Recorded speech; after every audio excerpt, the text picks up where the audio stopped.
Good morning, everyone. Welcome to the January 13th meeting of the Electoral Area Services Committee. My name is Jake Martins. I'm the General Manager of Corporate Services and the Corporate Officer for the Regional District. As this is the inaugural meeting of the committee, I'm pleased to call it to order for the purposes of conducting the election of the Chair and Vice Chair. Before we do so, I'll just recognize that we're conducting our business today on the traditional unceded territory of the Comox First Nation.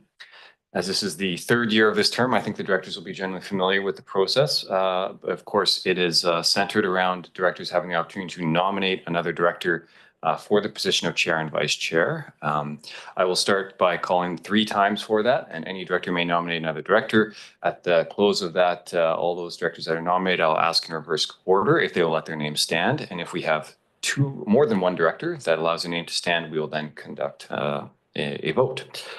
With that, directors, are there any questions concerning the process before we begin? Seeing none, I will begin by calling for nominations for the position of chair and start with Director Hardy.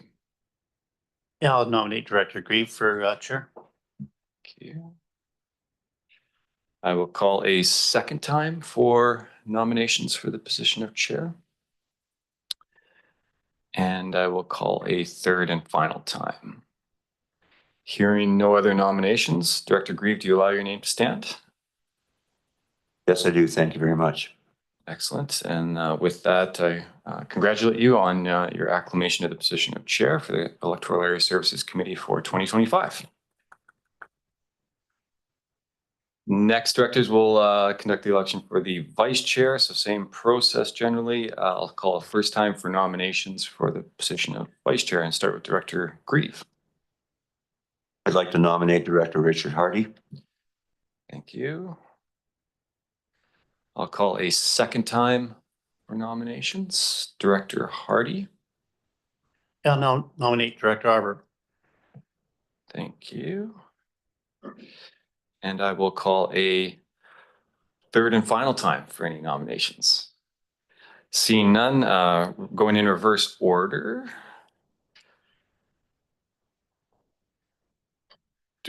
Director Arbor, do you allow your name to stand? Okay, knowing that Director Grieve's always there. Thank you. And Director Hardy, do you allow your name to stand? Sure. Oh, that makes it. Oh my God. Okay, so with 2 directors having accepted nominations, we will proceed with a vote. So before we do that, we'll allow 2 minutes for a campaign presentation from each director, starting with Director Arbor.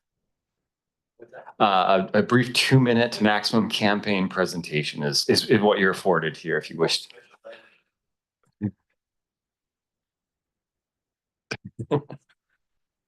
Oh, sorry. If I do it in French, then I will challenge Dr. Hardy to do it in Comox language. Hey, that's good. Alors, j'aimerais bien No, actually, to think about it, I would like, it's like, I think it's worked well to have the 2 of you, so I'd be quite happy to let Richard carry on with that role. And but otherwise, if he doesn't want to do it, or then I could do it. I mean, vice chair is really at ESC. I think our chair is pretty much always there, so it's more just in case of sickness or something like that. So not much of a campaign speech on my end. I'm saving it for the 2026 election. I'll sound a lot better for area. Thanks. Thank you, Director Arbor, and Director Hardy. Imut quite pe imut number guisa ethnon Richard Hardy ethnon. Yeah, I enjoyed my time as chair of Electoral Area Services Committee, and enjoyed my time as the vice chair as well for the Electoral Area Services Committee. So I don't mind running and hopefully being a part of the executive for the Electoral Area Services Committee moving forward here. Thanks.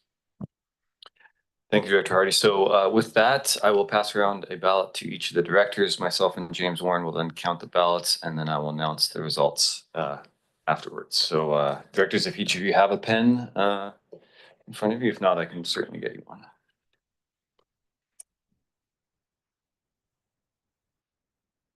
Did we nominate Edwin for vice chief? Hey, thought about that. I will need a pen. Oh, okay.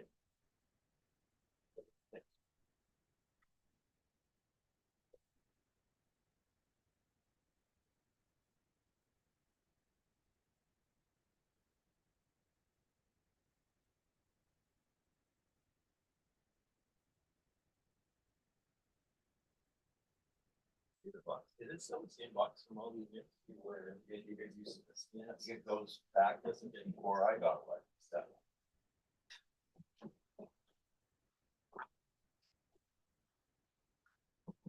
Out on the bottom of stuff, the box is Star Winchester on. Yep.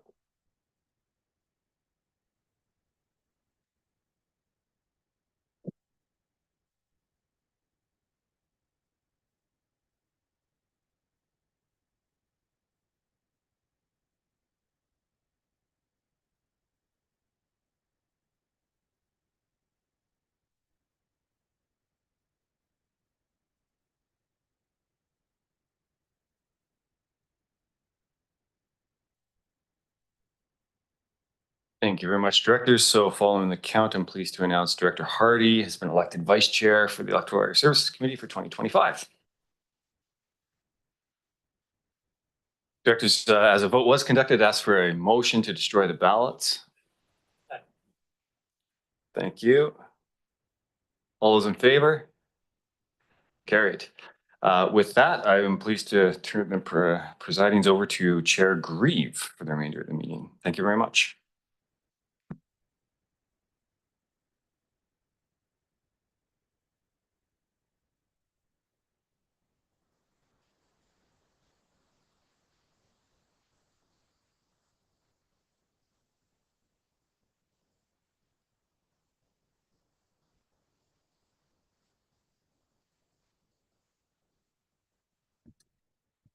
Nice cup of tea.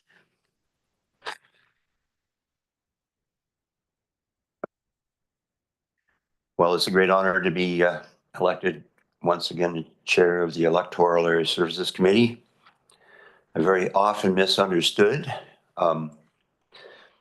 segment of the provincial government. We are children of the provincial government.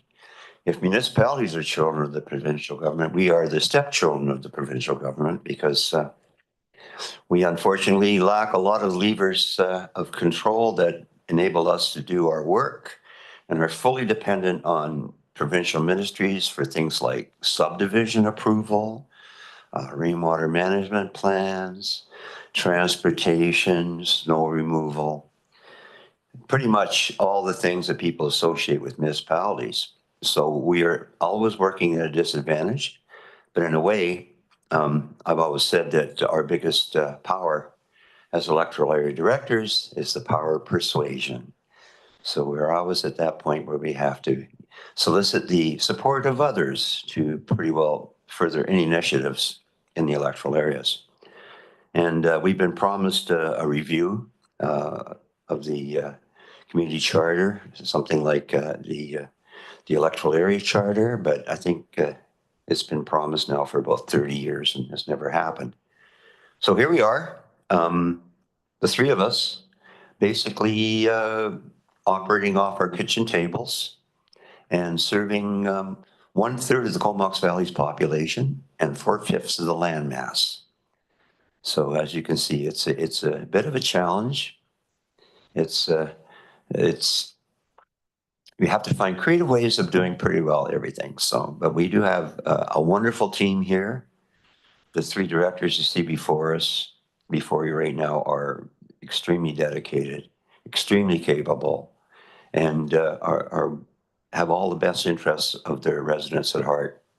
I don't think anybody can fault them for wanting to do what is best for the community. We don't always agree, the three of us, but of course, in a democracy, it's all about how you disagree that counts, because you're there to present the varied opinions You're there sometimes just to be the devil's advocate when everything's going too much in one direction. At the end of the day, you talk about parliament, parlay is, it means to talk. And that's what we want to do. And between us, I think we can make some headway in the next year. We've got some very big issues before us. And even more confusion coming around the corner, coming down the pipe in the way of international and socioeconomic issues. So we have to come up with some creative solutions. So that's long enough. I had to say that because a lot of people just don't, in fact, even our own provincial government don't understand the stepchildren of the province that they created themselves. And sometimes we get overlooked on things like something as simple as cutting a ribbon on a bridge. They'll phone the mayors for 100 miles around and forget the actual director who's on whose jurisdiction it is. So enough of that. I'm going to go right into resolution status report. We need a receipt of the status report. Move to second on receipt. And Director Arbor. Yeah, thanks, Chair. I want to show appreciation to staff because pretty much all of the items have been updated as of January 2025. So that was a good way to start the year, to see that we've got a little update note on almost all of them. For item 11, just a couple of things I would flag. Just for item 11 around the septic regulatory program exploration. I know an additional information report will be brought back. Doesn't really say when, that's okay. But I just thought I'd flag that in light of the yet another norovirus closure for the shellfish industry just before Christmas. I am going to see our Emily Osborne this coming weekend, and she's now the Minister of Health, and Island Health falls under her.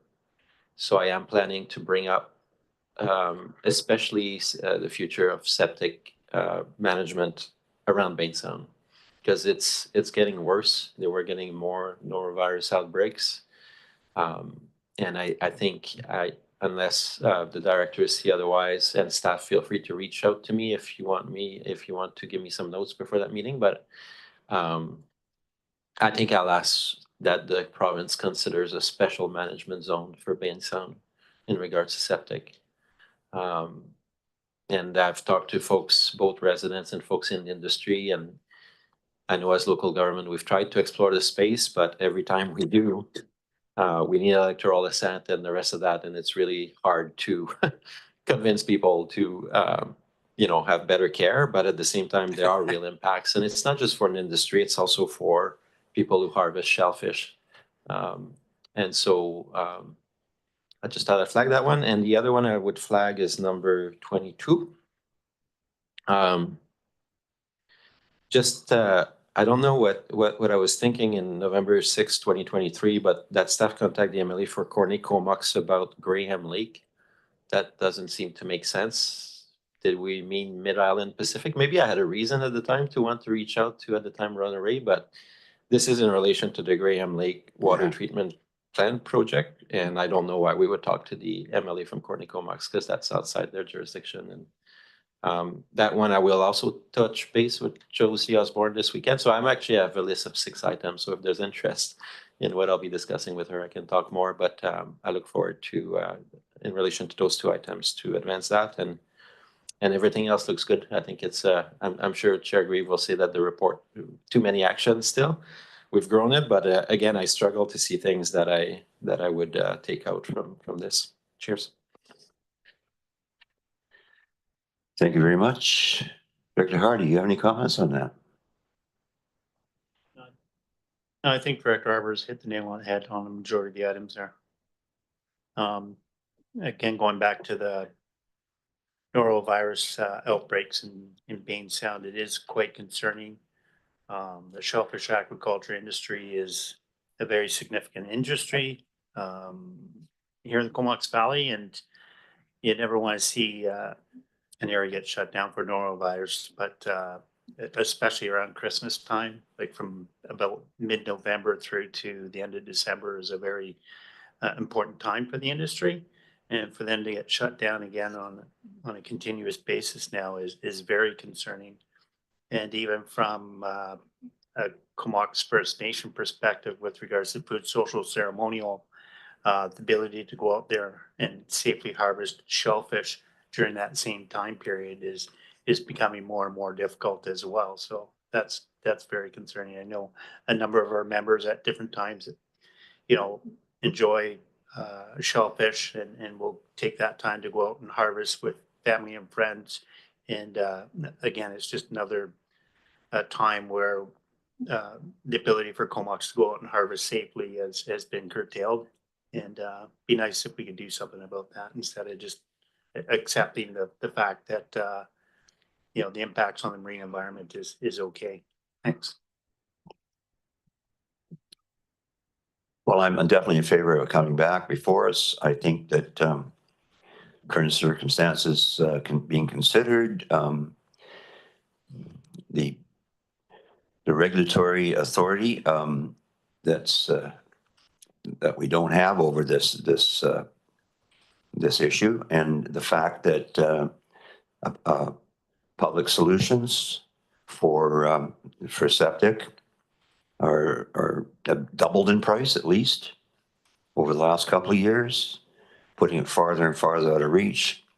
I would think when it comes back, I would even entertain including most of the foreshore of the Comox Valley Regional District in that, because we do have issues. Of course, the Crota Beach is notorious. Up at Saratoga Miracle Beach, most of the wells up there do not meet the current standards for BC, and that was in 2018, I think. They did the testing, so it's not going to get better by itself. So I do think if we can't afford our, you know, a public solution, we're going to have to make sure it's a private solution. So I think we bring that back for discussion later on this term. Okay, so on receipt of the resolution report, anybody opposed to receipt? That carries. Into the reports, Advisory Planning Commission minutes from Area A. Move to second on receipt. Any discussion on that? Seeing none, any opposed to the minutes? That carries. Number 2, Electoral Area C zoning bylaw amendment for 1485 Hillview Road. Moved and seconded, and over to CAO for introductions of staff. Thanks, Mr. Chair, and good morning to the committee members and members of the public. I'd like to introduce Jody McLean, our senior planner, who will be introducing this staff report to the directors and then introducing the applicants as well. Jody, over to you. Thank you. Through the CEO to the chair and directors, joining with me here is Tom and Susan Shad, the applicants for this rezoning application. So what we have here is a 3-hectare lot in Merville.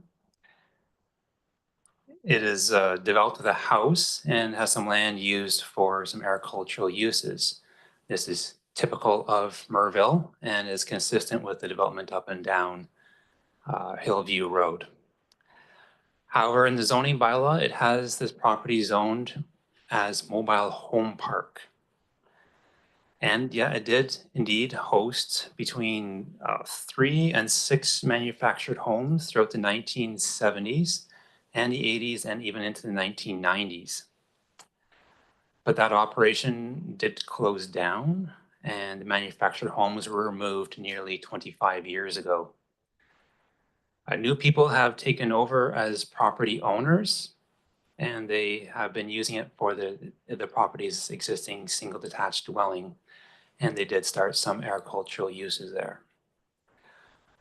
While the lot has remained zoned only for mobile home park, the new owners did not restart that business. And now we're dealing with this today because agricultural use is not a permitted use in the mobile home park zone. And we did receive a complaint from a member of the public regarding that. So now in discussion with the owners here, Tom and Susan Shad, we do know that they have no intention of restarting that mobile home park on this property.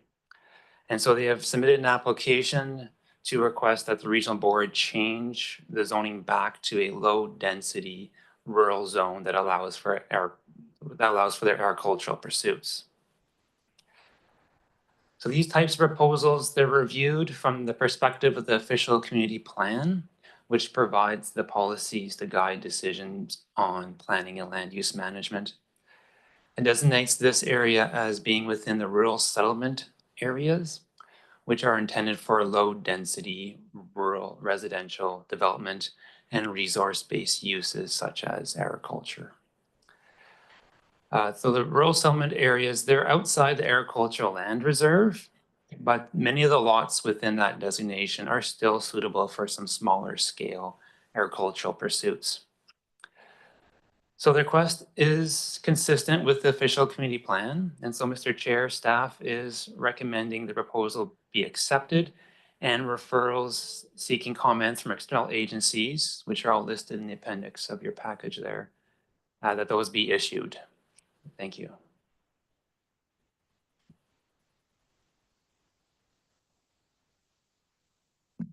Director Harbour? Yeah, thanks, Chair, and thanks to the applicants for being here today. Yeah, actually, I think the report makes sense, but I'll just share my thoughts. I actually struggle a bit with this one, not in the sense that I don't see the intent of the applicants and homeowners. That's the intent, not to operate a mobile home park, but at the same time, it is in a way a bit of a down zoning, which is also where usually people like to upzone. And staff says that, you know, the likelihood with the size of the parcel may not be great to develop a mobile home park, but there are mobile home parks about that size. In fact, the next applicant is demonstrating that they can do a lot with a small acreage property.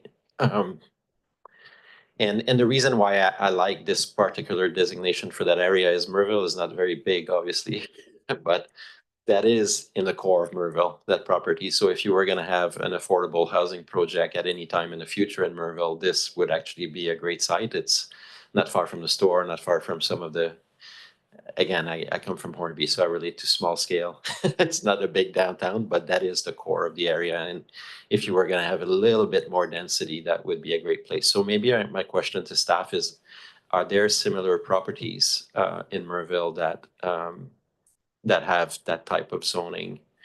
Because you never know with housing projects, you know, it might be that at some point people want to have for seniors that have lived their whole life in Merville, a place like that or something like that. So just wondering if we're taking away a zoning that's actually quite unique in that area. Yeah, thank you. Lisa, if you can scroll down one more page. So the only there's no other mobile home park zone in that Merville area.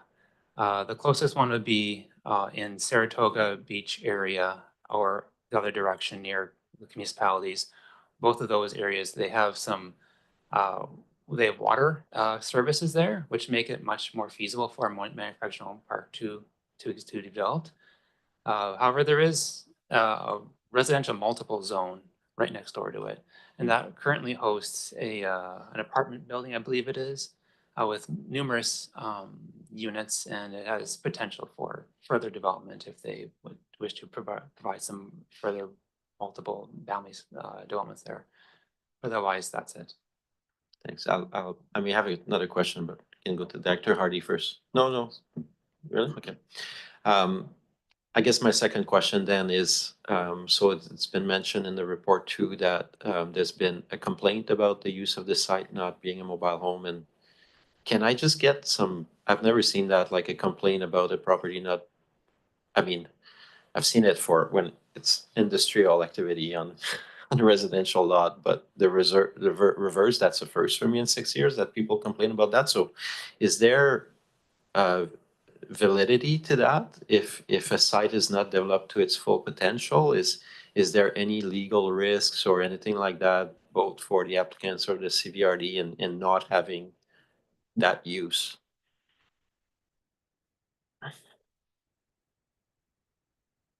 Yeah, I'll just clarify that so the nature of the complaint was on the agricultural use of the property.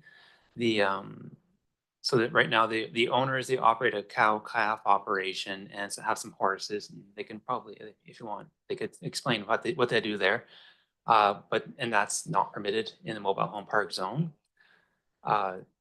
So yeah, that's the case. So that's where it's coming from. Got it.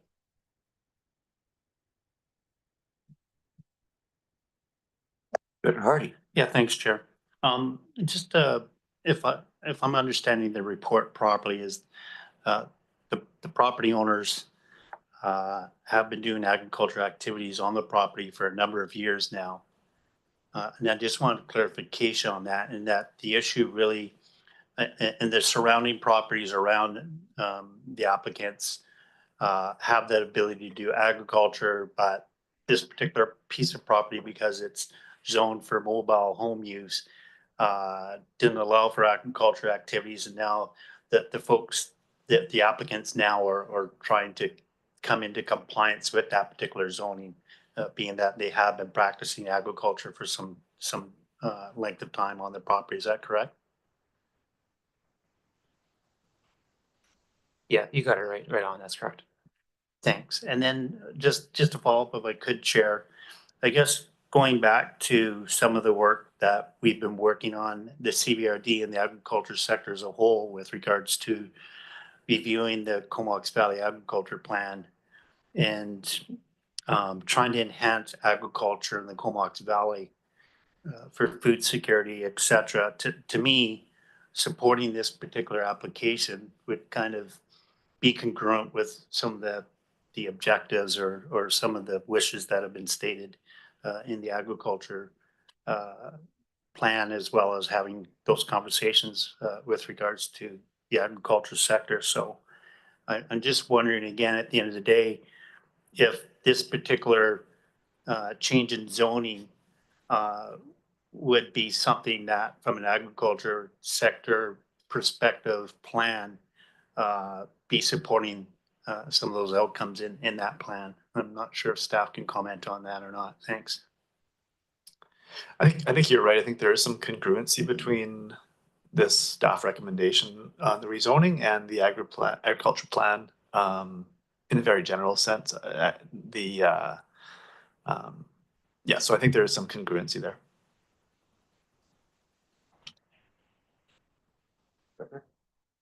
Yeah, thanks, Chair. So again, based upon some of the questions that have just been answered for me from staff, to me, moving forward, I'll probably support the recommendation from the CAO. Thanks.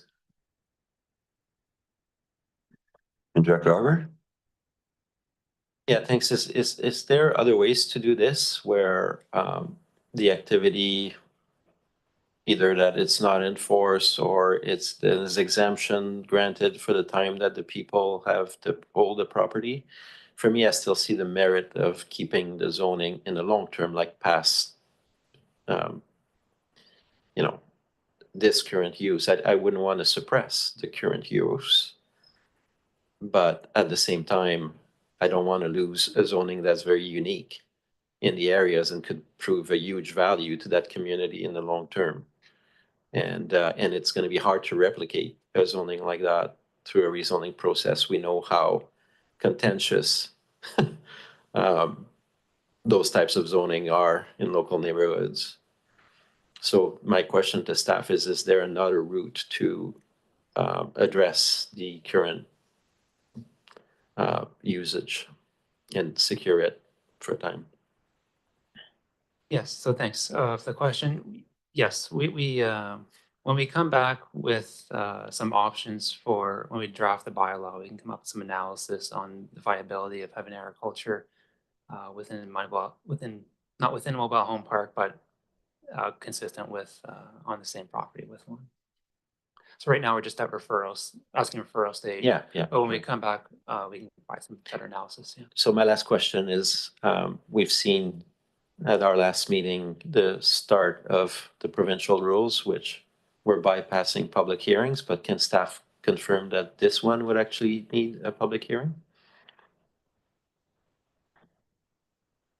Yes, I believe this one would be able to go to public hearing because the purpose of the purpose of this amendment is around agricultural use instead of housing uses. Yeah. Yeah, so again, I think the owners are doing a great thing. To me, that's, valuable, and they're affirming it. There's a historical zoning around the housing park, the mobile park. But hopefully people can see also that value in the long term, in the long run for the community of Merville. So I think it's very unique. It's even more interesting now that you've explained that the next door property is RM, because you could end up with some flow in the next 100 years between those properties and have, some affordable housing in that community. So yeah, I still, so I'll be sitting on the fence on this one for now, but happy to vote in favor of proceeding with the referrals and such.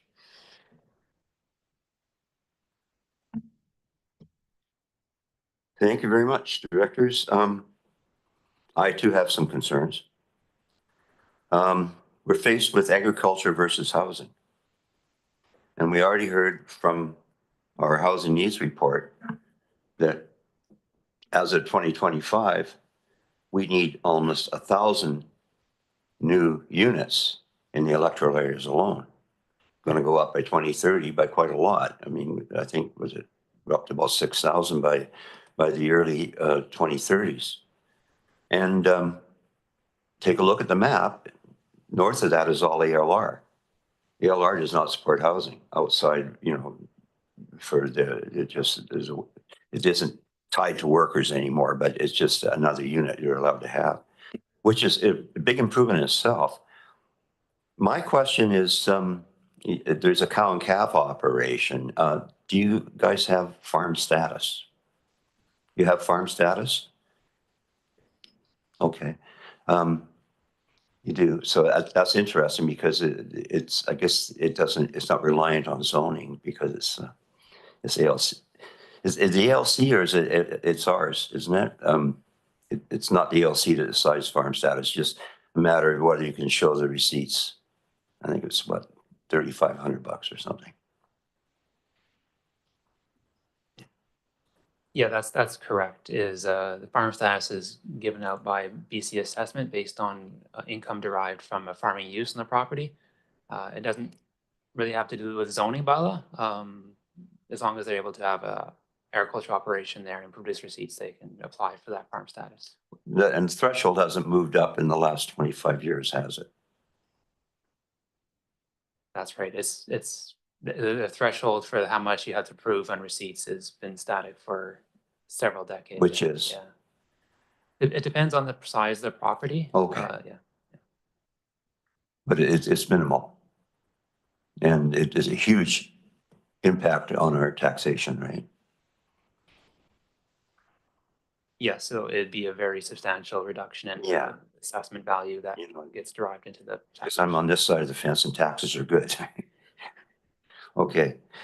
So yeah, it's, and another thing I have an issue with is when it said that getting this kind of zoning in the future would require being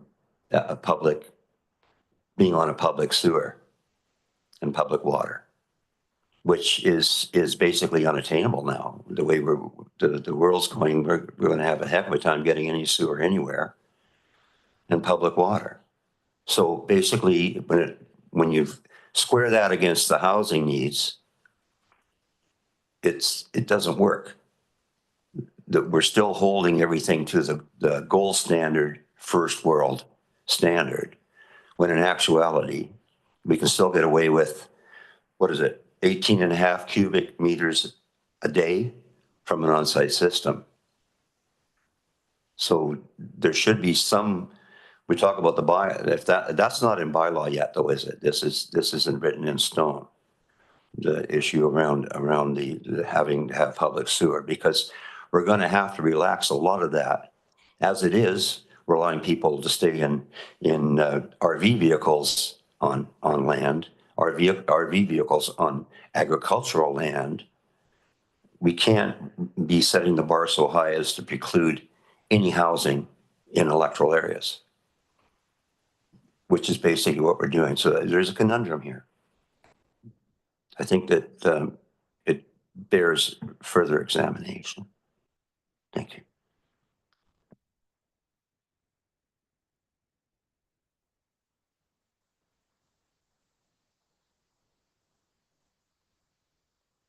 Director Hardy? Thanks, Sharon. I understand the points that you put forward.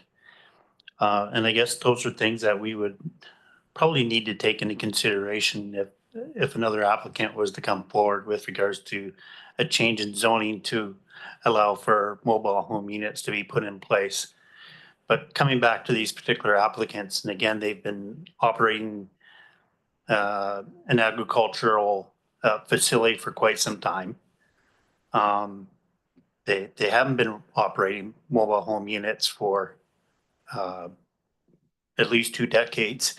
So again, I just look at this particular case and this particular instance where the applicants are really trying to become compliant with the zoning to allow them to continue on with agricultural activities that they've been participating in for a number of years here. So again, going back to Director Arbor's comments earlier with regards to, you know, an application down in Area A where zoning is needing to be changed for the allowing of campsite slash recreation units where you know it's a form of housing perhaps.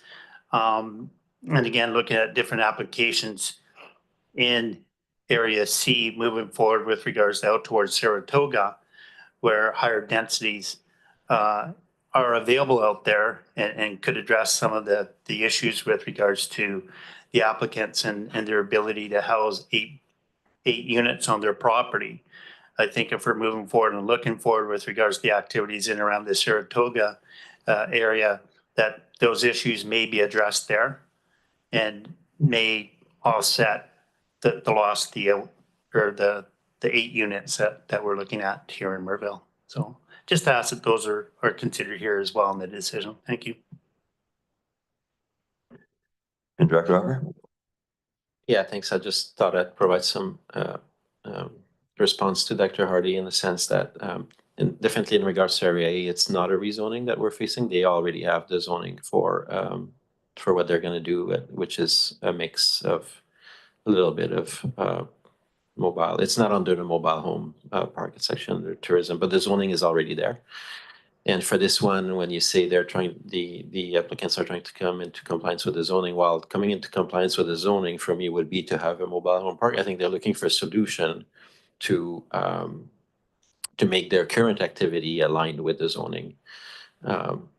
So that's and again, I don't want. I think Dr. Grieve was right when he said housing, agriculture.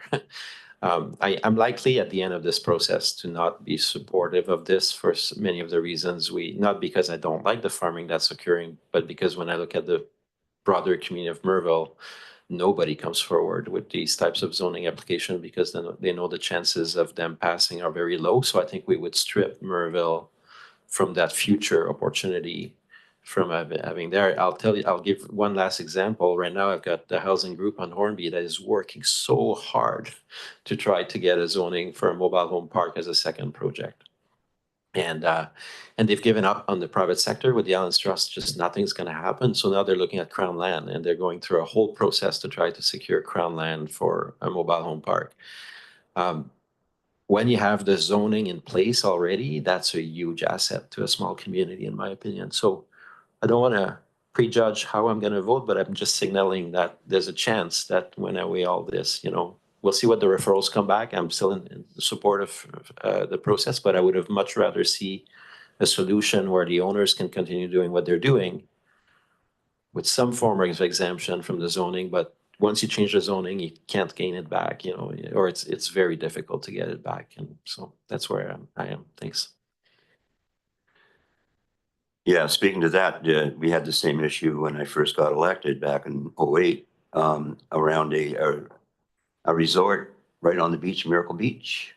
And it was bought by a private campsite at one time bought by a private owner that just wanted to keep it as their residence, and painted it that they were losing money on it. It wasn't equitable, and they had to rezone it, and it went through, and it was downzoned. And I'm thinking, you're not going to get that zoning back. You're not going to get that property back, for the tourism industry. So, we have to be very careful about downzoning. We've got very little industrial land in Area C as well, and as you say, it's an uphill battle to get it back. But when it comes to housing, we may see a total sea change at the federal level when to incentivize housing. It may be that our grant money is going to be tied to housing. So, we got BC Housing at the last UBCM talking to electoral areas about the new housing regulations, and then at the end of the half an hour, the provincial staff says, "Oh, by the way, that does not apply to electoral areas because we don't have servicing." So we got to come up with some creative ideas here. But right now, we're just going to either put this forward or not. So we have a receipt motion. I'm going to call that first. Anybody opposed to receipt? That carries. And if somebody wants to move the recommendation, Dr. Hardy? Yeah, I'll move the recommendation.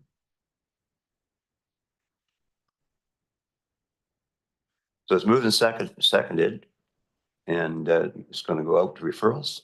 And so that's where we're at this point in this juncture. So anybody opposed to the recommendation? Seeing none, that carries. Moving along, electoral area A, commercial and industrial form and character development application for 501 Holiday Road. Moving second on receipt and over to the CAO for introduction. Thanks, Mr. Chair. Stephanie Pollock, our planner 2, will be introducing this report and the applicant. So Stephanie, over to you. Thank you. Through the CAO to the chair and committee members, I'd first just like to introduce the applicant, Robert Beckwermert of Fanny Bay Resort Inc. here to my right. Thanks. A commercial and industrial form and character development permit has been received for development of a recreational vehicle park containing 46 camping sites, of which 43 are RV sites and 3 tenting sites, 2 tourist accommodation units, 1 single detached dwelling, and several related buildings. The subject property is located at 501 Holiday Road, is 2.1 hectares in size, and is zoned Tourist Commercial 2. The applicant had previously proposed a very similar development, which was approved under DP 15A21. Just a note that the permit was never issued due to the landscaping security deposit not being received.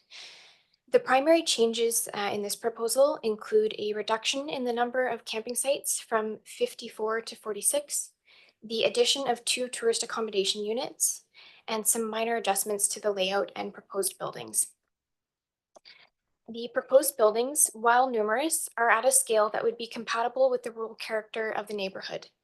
The larger buildings, being the proposed single detached dwelling and recreational facility B, are located adjacent to the BC Hydro right-of-way, where they would face upland resource lands and away from nearby residential lots. Staff is supportive of the proposal as it meets the development permit area guidelines. Thank you. Thank you, Stephanie. Open to the directors. I think Director Hardy was first. Yeah, thanks, Sharon. I'm just a bit curious with regards to the RV park and the length of time that folks in the RV park can stay. I'm just kind of curious because if I remember correctly, Saratoga had something in place with regards to the length of time that an RV could stay at the site. If there's similar type language that would be involved in this particular application as well. Thanks.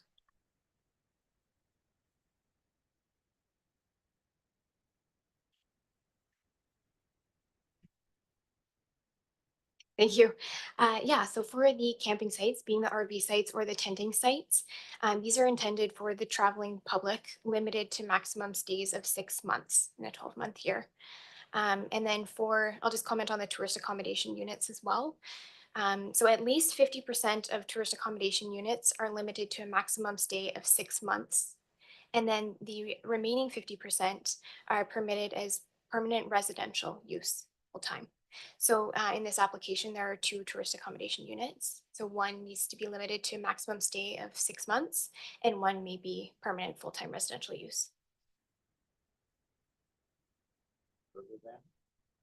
Thanks, Chair. So if I'm understanding correctly, of the 46 camping sites, 50% would be subjected to less than 6 month stay.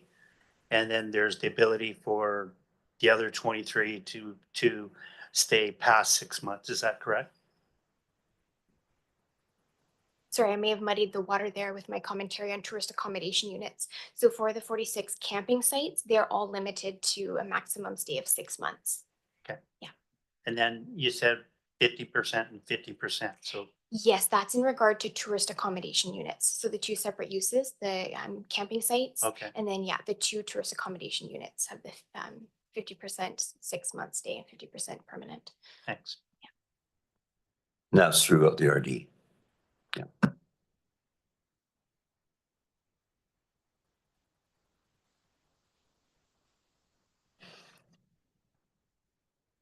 Yeah, thanks. This came to the APC just before the holidays in Area A. And again, this decision today is really just around the development guidelines. And there was some feedback provided to the applicant from the Area A reps, and I think he listened to that feedback. And overall, it seems to be consistent with our guidelines. So yeah, it's I think Ms. Stable has heard me in regards to this property before. I think that's just my own perspective. I would have loved to see something more permanent for housing like mobile home park or something like that. But the current zoning designation for that property is tourist commercial. So the owner is trying to maximize that opportunity. And again, it's the actual proposal is aligned with our guidelines. So I'll be voting in favor. Thank you. Thank you. And my question is regarding on-site water and on-site septic. Where does the water come from? And obviously it has to be approved by VHA.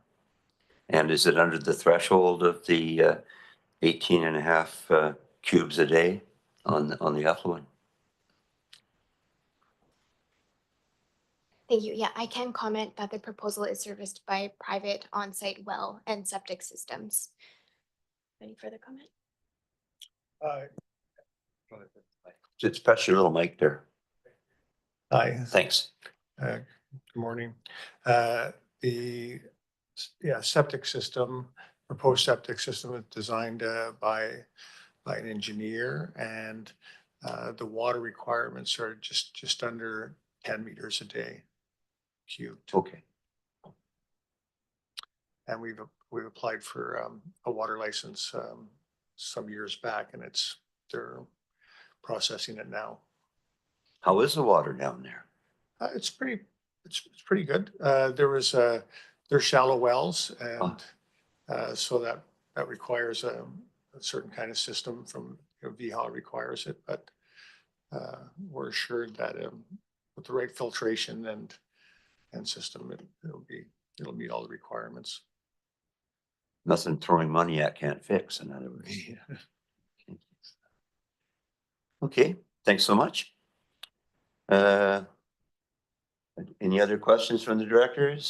Seeing none, let's vote on receipt. Anybody opposed to receipt? That carries. And there's a recommendation attached. Moving second on the recommendation. Is there any discussion on the recommendation? Seeing none, I'll call a question on that. Anyone opposed? That also carries. Thank you very much. Number 3, electoral area A, commercial industrial form. Oh, that's already said. Number 4, parks regulation bylaw amendment and horizon report. Some good news. Dun, dun, dun, dun, dun, dun, dun. And over to Mark. Yeah, thanks, Mr. Chair. Mark Hart, our Parks Planner, will be introducing this staff report and informing the directors about a couple of actions that are able to be made public. So Mark, over to you. Thank you, and through the chair. Parks requests, Parks seeks board direction to amend the park regulations bylaw today. The proposed amendments are to add or amend 5 parks in the bylaw. The additions are 2 existing parks, which somehow weren't captured in the bylaw to date. The first was a acquisition we made in 2014 for Fanny Bay Park, Community Park, and the second was a 2006 acquisition through a covenant and statutory right-of-way referred to as Millard Creek, pardon me, which is in Area A. 3 amendments to the bylaw include an extension to the One Spot Trail, a 50-meter extension, which occurred in 2024 along Condensary Road.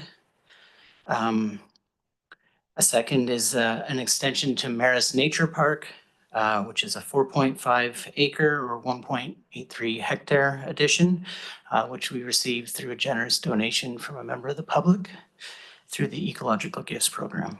And the third and final amendment would be to the Spike Road Park. As you're likely recall, staff purchased 2 parcels in late 2024 with a cumulative size of 47 hectares or 116 acres. This report also attempts to fulfill the requirements of those latter 3 amendments to rise and report on acquisitions. Thank you. Fantastic.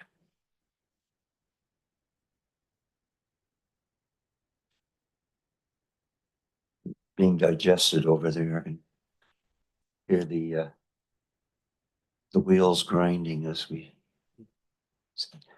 Director Arbor. Yeah, thanks. I guess some of these things were already public in regards to, but or at least there was awareness in the communities, and some might be newer. But it's really great news. And on item 4, that's the newest one, correct? The 4th one. Sorry, I don't have the items in front of me. Maris. No, after Maris, sorry. The Sturgis Road property. We haven't named that last one. Spike Road. Yeah, I guess. The 5th one. Yeah, 5th one, sorry, 5th one. So through the chair, yes, those are the most recent. That's the most recent acquisition. So for Spike Road, are we planning any kind of community announcement with, if that's the working name right now, for that parcel, or have we released anything about it to the community, or we haven't, and there's no plans? It's a very significant parcel. So I don't know. Actually, I can defer to Director Grief because that's his area. I know I'd be right over it if this was in Area A. And maybe I'll comment again. We don't get a lot of pieces in Area A, it seems. But Director Grieve, do you see value in making some kind of announcement around this acquisition? I think we should always blow our own horn whenever possible, because the winds are always blowing against us, not with us. So I do think this is good news. I mean, what is it? It's a 46.89 hectares, which 115, almost 116 acres of land. So I mean, that's an endowment. That's a legacy piece. That's it may be, out there somewhere right now, and in between, the Spike Road and Endall Road, but it's a considerable piece of land, and as time moves on, it's probably going to be definitely a recreating paradise for the future generations to have that that piece of land, that size of land. So, yeah, I do think we should. I mean, I don't know how we get it out there anymore because the local newspaper has anything but news in it. So, you know, unless you just do it on the website, and that's important too. But I do think we should definitely announce all this stuff whenever possible because people have to realize. Getting back to what I spoke to when I first took the chair today, you know, we have such little levers of control, but one of them is our ability to actually create parks. And we've done a really good job of that, I think, over at least my tenure here over the last 17 years. We've done very well in creating parks and trails. So I think that's something we should trumpet.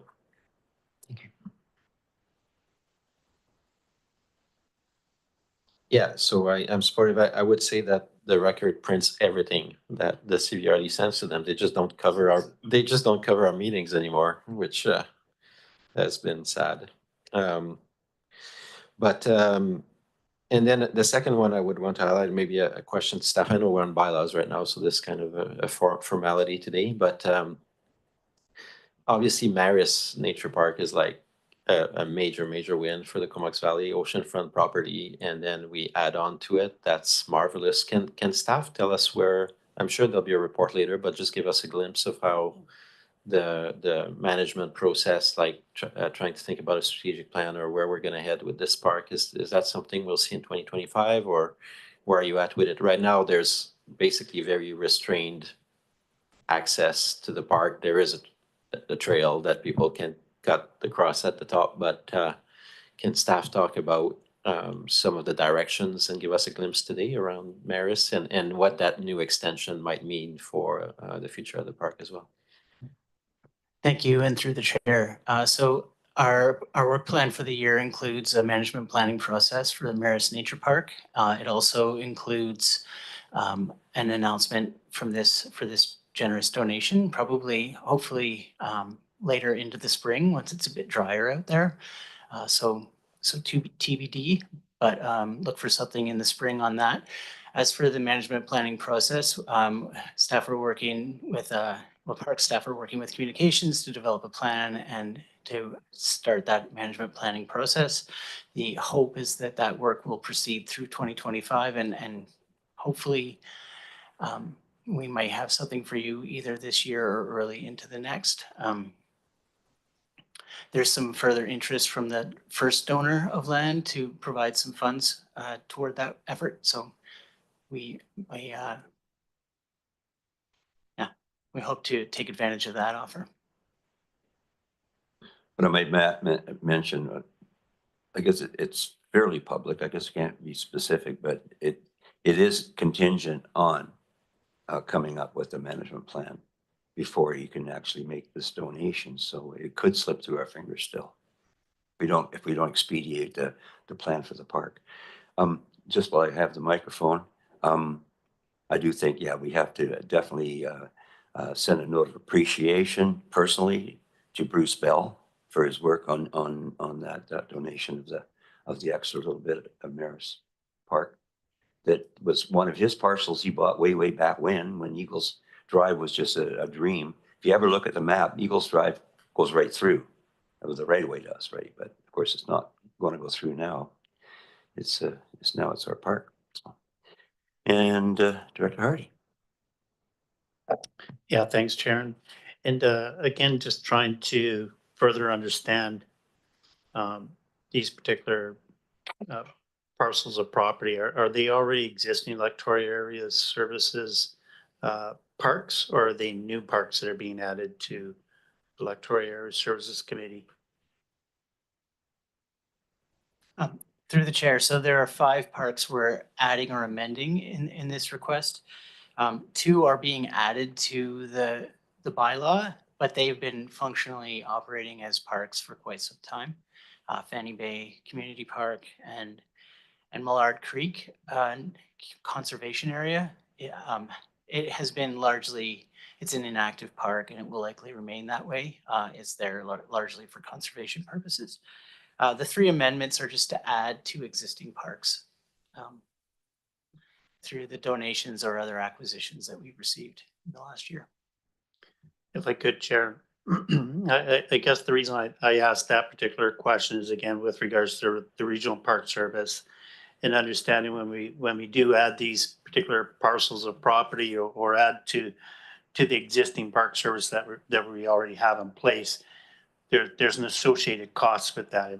I'm assuming moving forward. So again, when we start, my understanding, and I guess that's what I'm really asking for here is clarification with regards to, my understanding was any new parks would be part of the regional park service and not necessarily part of the Electoral Area Services Committee park service.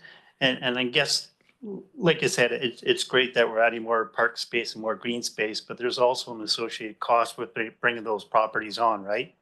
And whether that cost of that maintenance, the cost of the servicing of those new parks, you know, is it falling under East or is it falling under the regional park service, and which is the best bang for our buck at the end of the day? Thanks. Mr. Chair, I wonder if I could ask, I think Mark Harrison, probably as manager of park services, would be able to best answer that relationship between the rural area parks and the regional park service and where we're at in terms of that regional park service, in terms of the strategic planning, land acquisition, and the, where the two different kinds of parks will fall when it comes to ownership, maintenance, ongoing support for those two different kinds of parks. Mark? Yeah, thank you, James.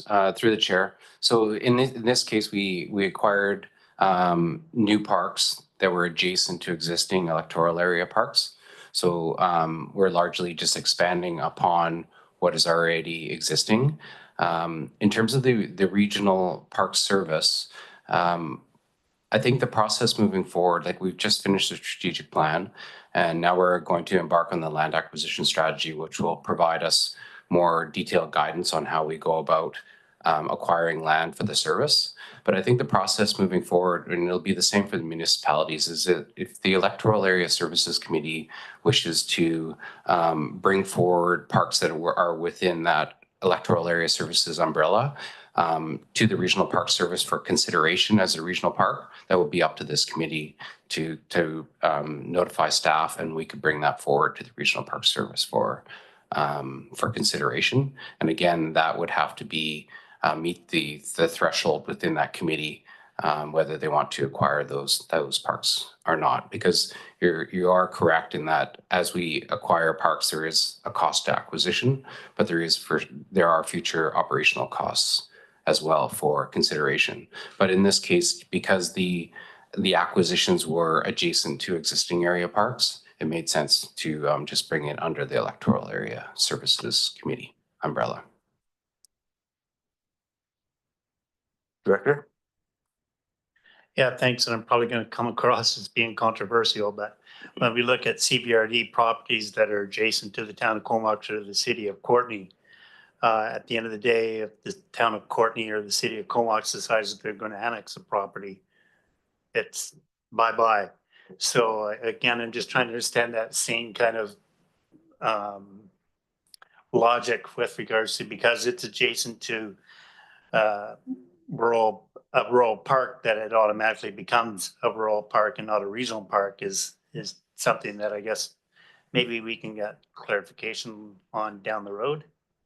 Like I said, I'm not trying to be controversial, but it seems to me like it's automatic. If this particular park is adjacent to a rural park, then it automatically becomes a rural park. But my understanding was with regards to regional park services, if a new park comes on, then that becomes part of the regional park service and not the rural park service. So anyways, I look forward to some more conversations revolving around policy or procedures with regards to that moving forward. Thanks. Director Arbor? Yeah, thanks, Dr. Hardy, for waking us up to the new year and getting us in that broader conversation. Again, I'm completely comfortable with all these bylaws, and we'll be happy to recommend them at the end. In regards to the broader picture, yeah, I do agree with staff that until the strategic plan at the region is complete, it's a no-go zone, so to speak, to consider existing parks. And what I am glad to hear, however, this is the first time that we hear from staff that there is intent of a process for us to bring forward existing parks into the regional park, and also for the municipalities to do the same. I'm not as hopeful as I once was around the future of the regional park service. I think places like Stoughton are going to be places where everybody agrees on. I think outside of that, based on the dynamics of the region and the participants right now, I'm not sure what else we could achieve. If you wanted to use a tariff strategy from the ESC, because I think what I heard at the regional park meeting is, well, why should we contribute to regional park in the rural areas when you don't really contribute to our parks, say in the city of Courtenay or the town of Comox? So if you wanted to apply a tariff, like the ESC could suspend payments for or at least vote against payment for the memorial pool or things like that. Like you could start playing that game to say, hey, it needs to go both ways. But let's save that conversation for that particular table. And I think staff and the consultants have done a good job to try to coalesce some kind of common vision around and criteria around regional park.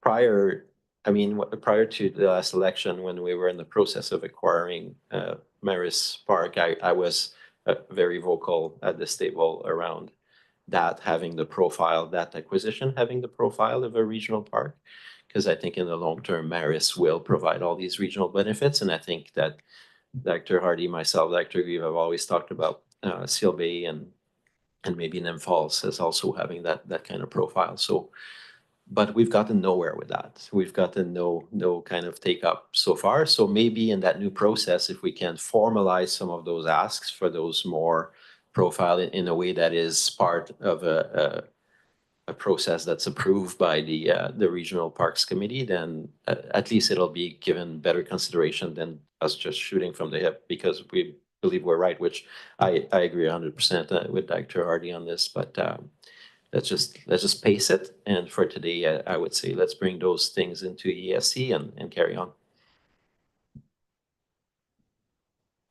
Yeah, I think it's very important that we do come up with some policy first. Obviously, when we include language around needing a 0.75% approval rate to accept new parks and 2/3 to do any work on them, you set a pretty high threshold. And the Comatose Valley itself, is can be fractious, as you may probably know.